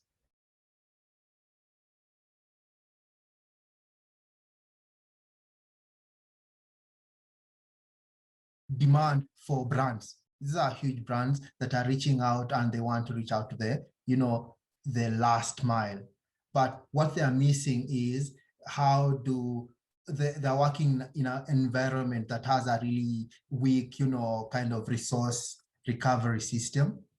In terms of packaging, we have really expensive packaging material that is just lying around in landfills, and it does not make sense. We have food that is almost going to waste, or some of it is actually going to waste. Why do I say almost going to waste? Because in a hungry nation is actually supposed to go to waste. So it's actually unaccounted for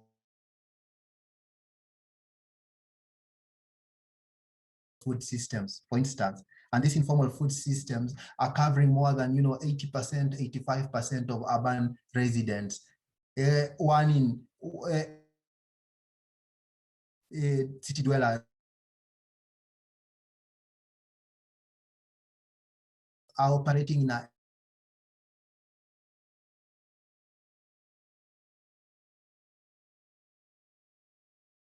role in making sure that these new urban dwellers are actually well fed.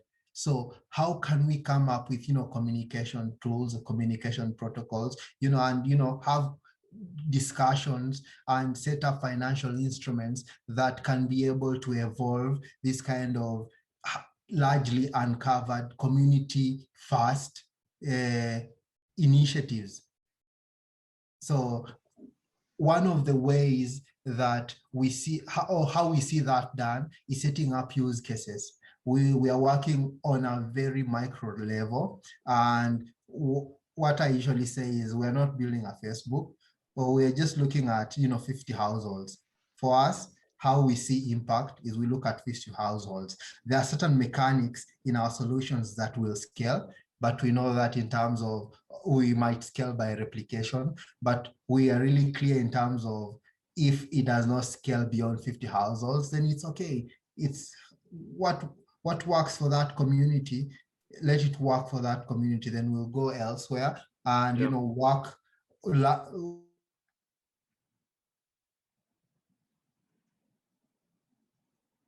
start from scratch. Thank you so much, Lucas. And I like that you say, starting small doesn't just mean that the project itself is small, but you can actually have a focus on a particular area, a particular set or group of people, even if that is focusing on food and food wastage within, or a landfill issue within that particular group. We have a few minutes left for this session. I'd just like to ask each panelist to reflect for a minute on what everyone shared today, but really just personally, what does next urban champion mean to you, and what is a next urban champion? I won't pick on anyone, but we have 1 minute left per panelist, so perhaps I'll start with Malaika. Going back in order, what does next urban champion mean to you based on what you've heard today? and perhaps how could people carry that forward and commit to an action after this particular session? I think what I have learned from sort of like listening to the co-panelists is that I don't think anybody needs to take the role of next urban champion. I think everybody should be an urban champion. If we take from the provocation that we heard at the beginning all the way through to the last speaker, what you're hearing is that everyone here is not trying to be a champion. If anything, it's hard for them to be champions because they are working really hard to do what they are doing, to be honest.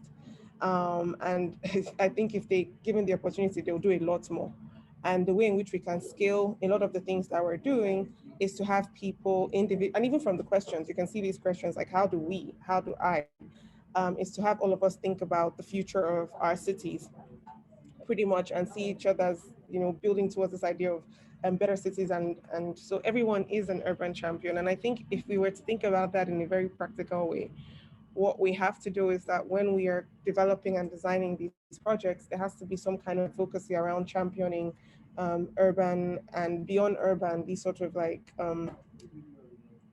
activations or projects or whatever it is that we're doing. We have to actually think of how do we advocate for people to better see themselves as the problem, the solution to the problem. And that's why a lot of times I prioritize this idea of localized ownership. How do we take the ownership of what we're doing and put it in the hands of the people that we're working with? And again, I go back to saying that it means that from the onset, before you even start the conversation, you have to be speaking to the people who you are designing for.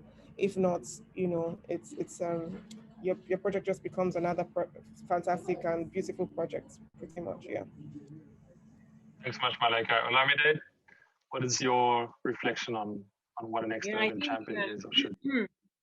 I think from what everyone has said, I think collaboration is super important. I think Nabil kind of has really touched on how to work with a variety of different groups of people or different individuals and from such diverse backgrounds. And I think that's what really kind of got me. We're not really, we're just kind of part of these blocks of things that are happening, and we're not necessarily the only ones championing, and we're not the only ones with the technical skills. So I think we have to really be more of the glue that kind of brings everybody together and push that forward. And I think it's really asking questions about value, who has what value, and how do we bring that together. And I think Nabil really touched on it a lot actually in the work that he does. So, yeah. I see a next urban champion behind you, Olamide. Yeah, there's next time. Nabil, over to you. I know it's a big question, but just your reflection on next urban champions. Yeah, it's a big question, and I'm just led to reflect on the work and the stories told by especially the participants in the Young and Curious group we're working with currently. And they came up with this idea that they are ultimately all nodes on a mycelium network. So accepting that provocation of I am with others, so I am, but because of others, but I am with others, and then finding links in that network positions everyone as a champion. And I think that takes a lot, like through schooling and through our professional careers, we've been forced into a Western model which says I produce for myself and I buy a home and I do this. And we remove ourselves from those ideas of Ubuntu and standing together in a collective society. And I feel that a reflection on going back toward that collective, I'm an individual within a collective. It positions us all slightly different, but it takes one to take ownership of our individual power and what we do standing together versus what we do speaking about our independent projects. So I think, there's an internal process of accepting that I'm a champion and that I can do if I do with others, and to be very intentional and directional to what we do. I think ensures that everyone could stand up and just say, I am that champion. Just because I'm not highlighted on social media or on the news doesn't mean it removes that power from me. Thanks so much, Nabil. Okay, so your 1 minute reflection on our next urban champions. Well, I feel it's more of a storytelling kind of context, because just working in community, for instance, looking at local community radio, I see a lot of people who are doing amazing work, yes, but they haven't just been given, a space to have their story told. So I feel it's also, or as a design researcher, I interact with them and, I get to document their stories. And that's why we are moving into that phase where we're doing use cases. So it's also an opportunity for, media aggregators, to reach out, and just do storytelling. We have so many, we're losing out on great opportunities in our own work. Because most of those solutions that are really doing magic in a community basis, they might not exist in 1 or 2 years. They are really micro in a way, but they're incredible in terms of, the alignment. When you look at the role they play in terms of circularity, they're huge. But in terms of their size, they are just, looking at a scale of 20.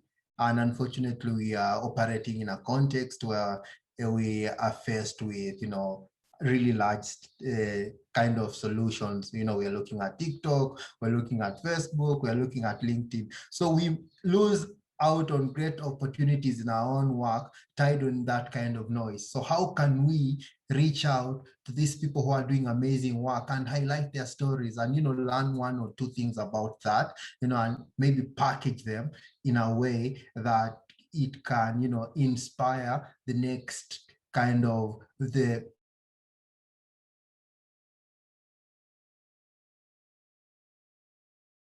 people who are doing amazing work, in a repair shop. So how do we bring out those rich stories? I'm super excited about the direction that media is taking in terms of highlighting. But what we need to see is we need to see more work just, happening in that context. Thank you, because I agree with cutting out the noise and just listening and looking for those people and projects which are embodying next urban champions, whether they're outliers or community mavens or fixers. I think we've already showed today that there are urban champions there that we are maybe not paying attention to or giving platforms to or not doing enough unveiling. Thank you so much to our panelists, our guests today, our contributors. We hope that you'll continue to share with the Rise Africa platform, which goes beyond this Action Festival, but really is throughout the year. I look forward to working with each one of you in both a personal and a professional capacity. And for the attendees who are with us, please join the networking session, which is happening next. We'll be sharing some of the cartoons that our cartoonists have prepared from across the festival. If you go to the Rise Africa program page, which is really, really simple and has so many more sessions, I can see that there are sessions today which will take you from Joburg to Tanzania to Zanzibar to Zimbabwe. Great sessions around public space, localized community data. There's an urban action karaoke. Not sure what that means, but I should find out. We're looking at circular economy, and then this evening, again, for those that are not just boxed into the arts, but there's a session on public art as a tool for community development and upliftment. So there's still so much of Rise Africa Action Festival 2021. And we look forward to seeing all of you in the networking session. On the website, you'll also find, and I'm sure the colleagues who are co-hosting will share links to the photo competition to vote for your favorite photo under the theme My Afro Future City. Please, before the session's over, we've included a link to rate the session and add your own actions. So if you want to start by reaching out to an arts group or closing a street for a festival or rethinking your electronic purchases or your need for more equipment, just by reading the comic for the first time, if you haven't yet, please commit to your action and share that in the form. It's really, really short, I promise. I dislike surveys, but this one's quick and easy. What's your action? Tell us what you thought of the session and why you love and engage with Rise Africa. But yeah, see you all in the networking session. And Wekesa, Malaika, Olamide, Nabil, this is not the last time we'll be in touch. and hopefully you pop in and out of some of the other sessions today. Have a great Thursday, everyone, and see you soon. Goodbye.